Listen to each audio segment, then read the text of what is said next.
Hey guys, today we're going to be doing something really special because these are my first ever Hasbro Star Wars Black Series figures. The 50th anniversary Lucasfilm version of Master Windu and the Black Series Asajj Ventress from the Clone Wars. So stay tuned guys, we're going to have an in-depth look at both of these figures and yeah, give my opinion and will I be carrying on collecting these figure lines. So yeah, stay tuned.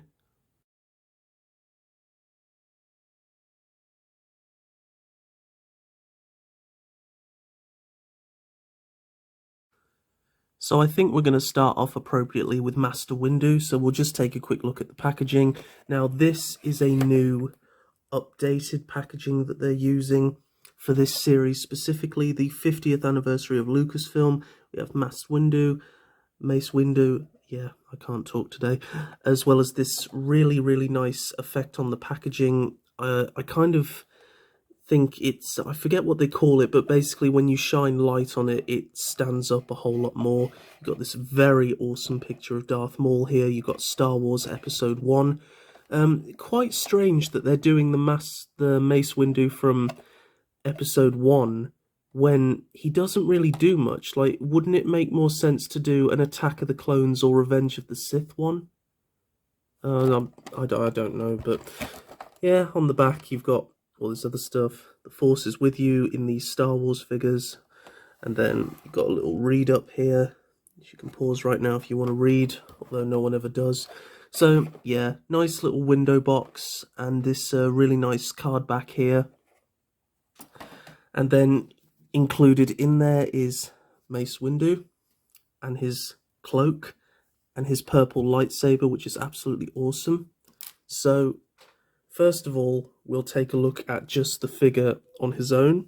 So taking a look at the face, I mean, absolutely incredible. This photorealism that they're using, that is Samuel Jackson. Like, come on. That is him. It was difficult to find one with the best eyes because they all look the same. They're all pretty good, to be honest. His face does look a little bit wet and glossy, but that seems to be a common thing with this figure line, but it still looks absolutely fantastic.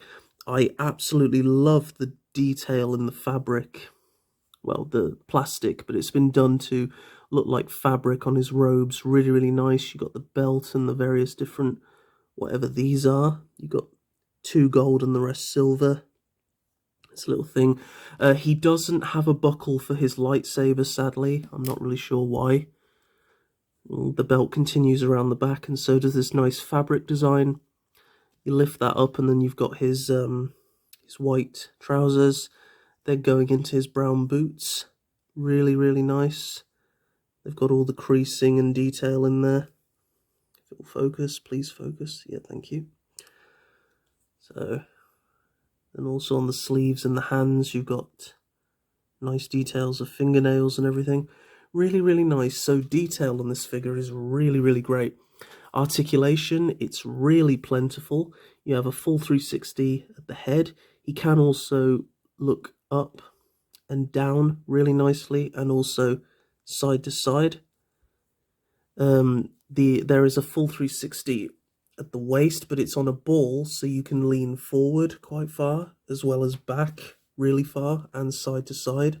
So whichever way you want, that's really cool. You can bring the arms right the way out, as well as do a full rotation. It's slightly hindered by the, what would you even call this, robe? Yeah, but not massively, because it is a very soft PVC. You have a full rotation at the elbow, as well as a 90-degree bend. Then you have a full rotation at the hands, as well as a forward and back joint. So, very nice range of motion there. The legs can kick forward quite far, and also come out to the sides. As you can see, they're on a ball peg joint. There is also a rotation at the top of the leg. Mine are very tight, which is good. Then you have a double bend at the knee, so he can kick himself up the back. And then lastly, you have a forward and back at the boot, as well as a side to side. So really, really good levels of articulation. If you collect the Marvel Legends line, I have to say the articulation is fairly similar, which doesn't come as a surprise because, you know, they're made by the same company. So really, really good articulation, really well made. Nothing feels fragile. It feels very well put together, which is good. And yeah, really great figure, actually. I'm very, very impressed with this. So let's have a look at his accessories.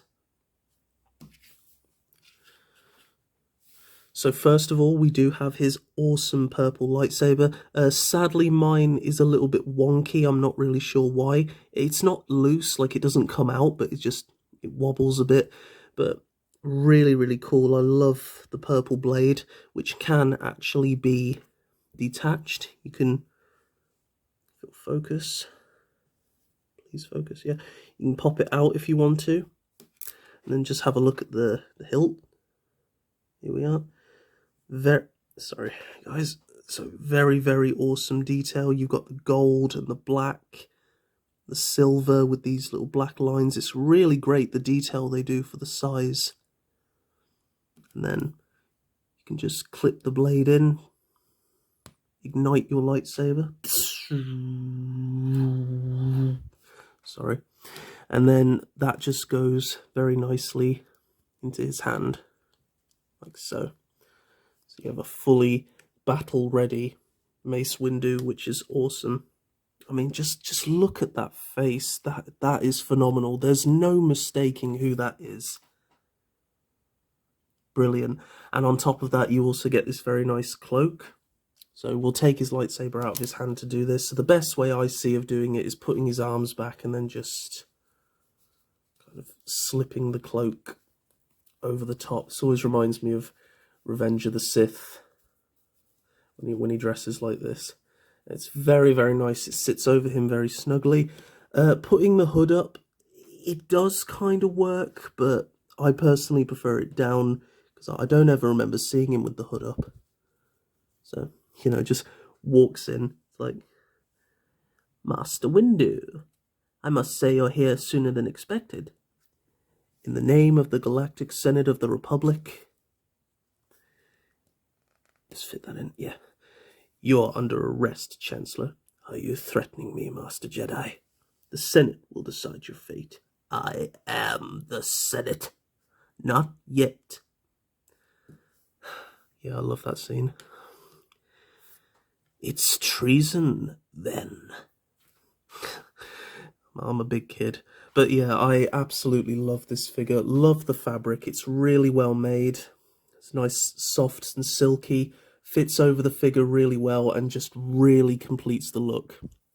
So for a price of $21.99 at Smith Toys Superstores, it's cheaper than it was in Forbidden Planet. At Forbidden Planet it was $24.99, so yeah, Smith Toys was the great place to get it from.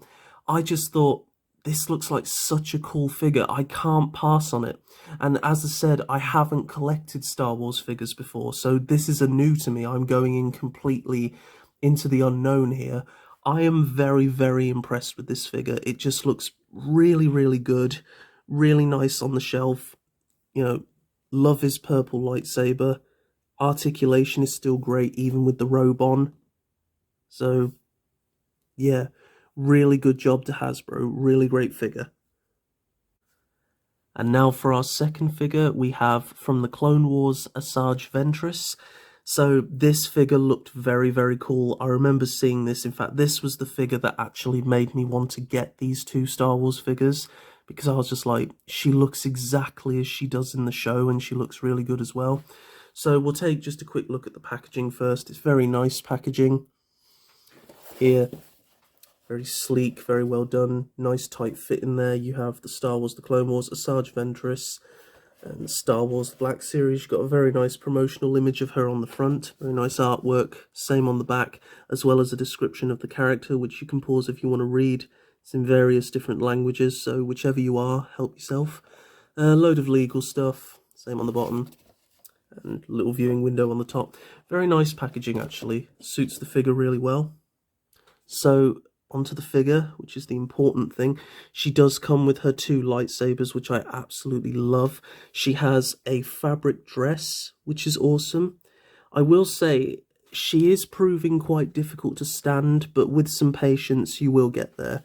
You know, it's just about adjusting the legs, and the joints are really smooth, which I like. They don't feel stiff or gummy, so, you know, it's very easy to get her to stand, actually. So the detail, I'll just take the lightsabers out of her hands. Detail on the face is phenomenal. And what I like about this is you could very easily display her with, you know, your Star Wars films, because she doesn't look overly animated. The level of detail on her, she fits in quite nicely with the other Star Wars characters. So really, really like that. I love the attention to detail, like round her eyes and all the tattoos and everything they've done. Very, very nice. Then you've got the area that all men like. You've got this very nice plastic sort of detailed thing around the front here, as well as her cloth fabric robe, well, dress, which is very, very nice. It's soft and it does have a nice kind of shine to it, just like it did in the show. And the top base of it are these plastic straps here. Very nice paint details on the bandages around her arms and her waist. And this texture also does carry on down her legs. She is fully clothed, for those of you wondering.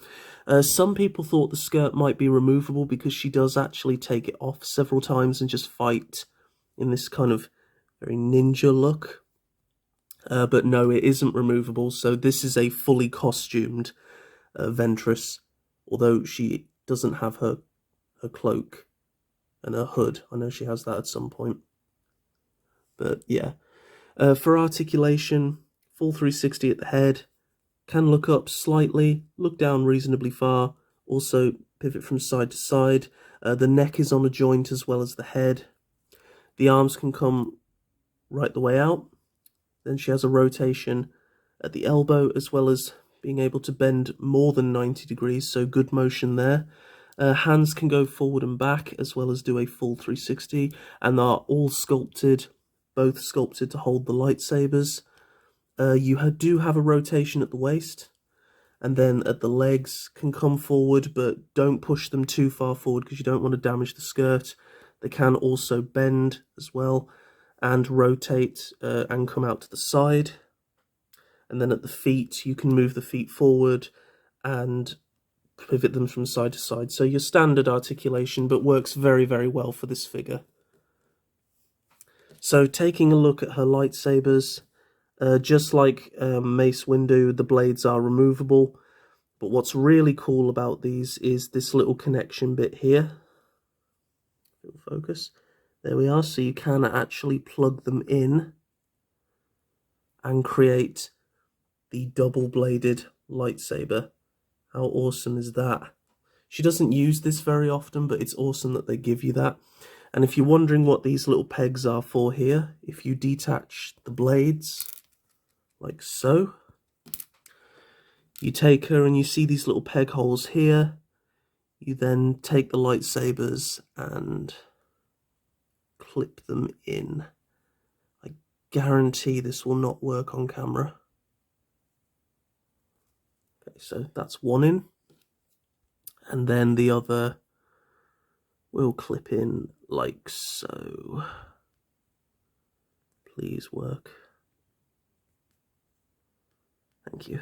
So yeah, it's awesome that you can do this. You can attach her lightsabers to her. I just think that's a really, really cool feature, and it's very nice of them to include. Yeah, problems with standing, as I said.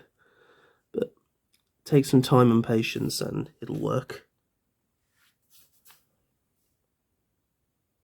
So overall, what do I think of these two Star Wars figures? Well, I really like them. Honestly, I'd never considered collecting Star Wars figures before because I'm already collecting so much and I really just don't have the money for it, to be honest. And I'm not saying that I'm going to collect every trooper, every character from every film. I am a huge fan of Jedi and Sith characters, you know, mostly because I love lightsaber duels. You know, that's what I watch Star Wars for. It's just the best thing ever. So There are certain characters that I do wish to collect. I'm actually a fan of the prequels. Not many people are, but I'm one of them. So, hey, I do like the original films as well. I hate the Disney sequels, but, you know. So I will probably get Qui-Gon Jinn, Obi-Wan Kenobi, Anakin Skywalker, Darth Vader, Luke Skywalker, and, you know, all of the primary characters to have on the shelf. I think that'll be really, really cool. This 50th anniversary re-releases they're doing is very good because it means if you're like me and you missed out on the initial releases, it's a good way to start collecting them. And hopefully Smith Toys Superstores and Forbidden Planet will be able to help me do that. I really, really like both of these figures. I think they work really, really well, you know, and I love their lightsabers. I love their overall look. I love the combination of the traditional plastic and also the cloth fabric. I think it's really, really nice. It really gives an edge of realism to the figures. For the prices I paid, Ventress was actually on sale. She was 15 instead of 22. So that was really nice. Got a nice little discount there. Go check out your local Smith Toys Superstores, guys. If you want to pick both of these figures up, she is currently on sale, as I said. So thank you so much for watching, guys. I really hope you enjoyed this video. It's something different, and who knows, hopefully I'll be able to review more Star Wars figures in the future. So stay safe and happy wherever you are in the world, guys, and I will see you in the next video. Bye-bye, and may the Force be with you.